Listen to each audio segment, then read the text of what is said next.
Hey guys, it's Di from Be Mommy with Style, and today I'm going to be talking a little bit about our upcoming trip to Walt Disney World and our trip planning. And I'm going to be splitting this in a couple different parts. Today I'm going to be actually talking about the prep and planning and what we did or didn't have to do to prep for this trip. Since we were just there a couple months ago, some of the things were already taken care of from last trip. And then I'm going to be talking about in a different video the actual trip schedule, what we're planning on doing each day, where we're planning on going, what we have reservations for, and just kind of a map of basically what our plan is and all of that. So in today's video, I'm going to talk just a little bit about our prepping and what we had to buy, didn't have to buy, really didn't have to buy that much, to be quite honest, because everything that we really needed for a trip we bought last time, and the majority of it can just be reused this time. So like last time, we're going to be using the same entertainment on the airplane. There's going to be the iPad and the DVD player. I bought the kids headphones last time to use on the airplane. We're going to be reusing those. We already have those. We bought the gripsters, the little kind of wrist thing that we used part of the time. We'll be reusing those and bringing those down, but honestly, for going around the parks, we found that the stroller worked just as well as anything. So we'll definitely have the double stroller with us, be bringing car seats with us, all the kind of thing that would be standard regardless of where we were going.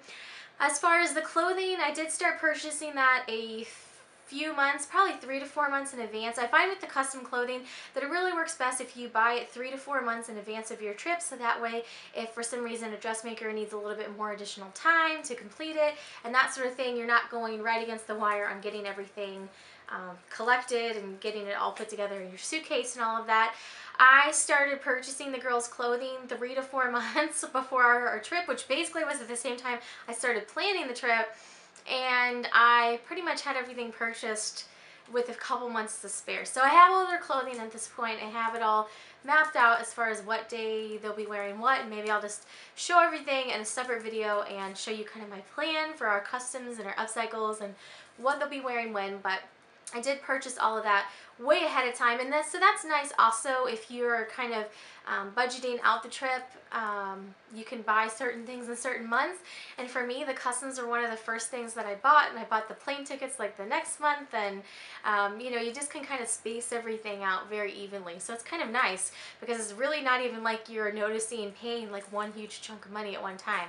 So anyhow, didn't have to buy that much. The one thing that I did purchase off of Amazon, and these weren't that expensive, these were only about, I want to say $10 or $12. These are Snug brand headphones, and we knew for sure we wanted to get something like this. Now the other headphones we had are corded ones that actually have like, you know, sound that come through them. These are actually just sound muffling headphones, and I purchased these on purple for Natalie. I'm actually going to go ahead and purchase another pair for Isabella. And the purpose for these are the fireworks. The girls really like watching fireworks. However, they're really not a fan of the noises. And we're wanting to try to go to more fireworks shows this time, and we do have tickets for a couple of the evening events where I'm sure fireworks are just going to be part of it. So we went ahead and got these headphones, and they really are kind of neat. The girls like wearing these, and they work to where they muffle the noises, but they can still hear like talking, so that's good. So I'm hoping that these will work great for the fireworks. I'll be sure to check back and let you guys know, because my kids really do not like fireworks. Like, we're talking 4th of July, my husband was setting off fireworks in the backyard, and my daughter requested, Isabella requested, to go inside and watch them through a window because she didn't like the noise, and that's what we did for 4th of July.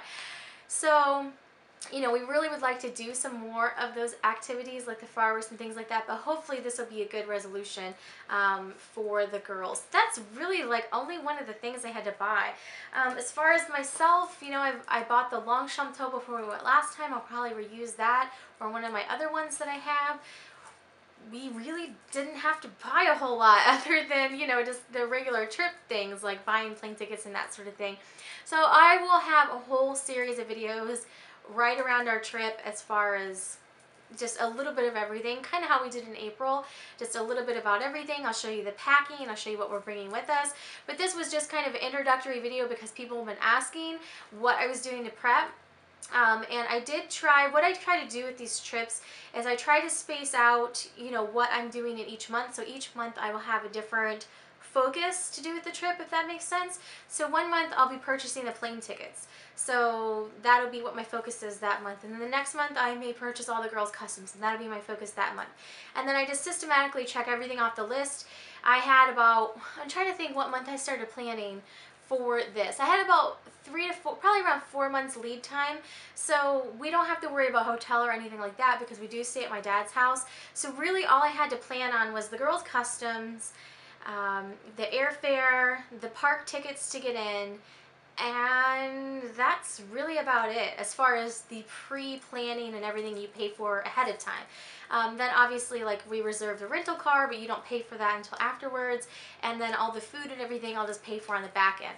So this trip, I don't want to jinx it, but it's been pretty easy so far. I think because we did just go in April, so I knew a little bit more what to expect, and I knew, you know, kind of how everything would be laid out.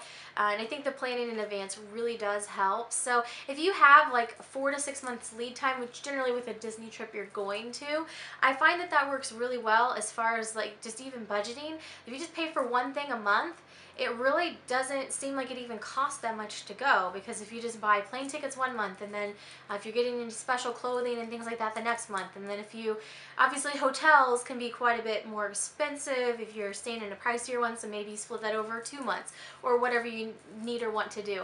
But I find that if I focus, you know, 1 month on each thing, it kind of makes me not panic about the financial end of it. You know, you don't see this like one huge lump sum going out at one time. And also it just, I guess, makes it easier for my brain to kind of remember everything or keep a handle on everything. So I will be sharing my Disney trip binder. After I share, I'll try to share like our plan for what we're going to be doing each day that we'll be there, how many days we'll be there, the reservations that we have, and all that sort of thing. Then probably in a separate video it would make more sense to post after that one, after we talk about our trip plan, what the girls will be wearing on each day, because I have actually specific outfits for specific parks. And then after that, I will talk a little bit more about things specifically to do with packing and things like that. So hopefully this has been fun. If you are planning a Disney trip, those are just some of my quick tips and what helps me when I'm planning Disney trips. Thanks so much for watching. Bye.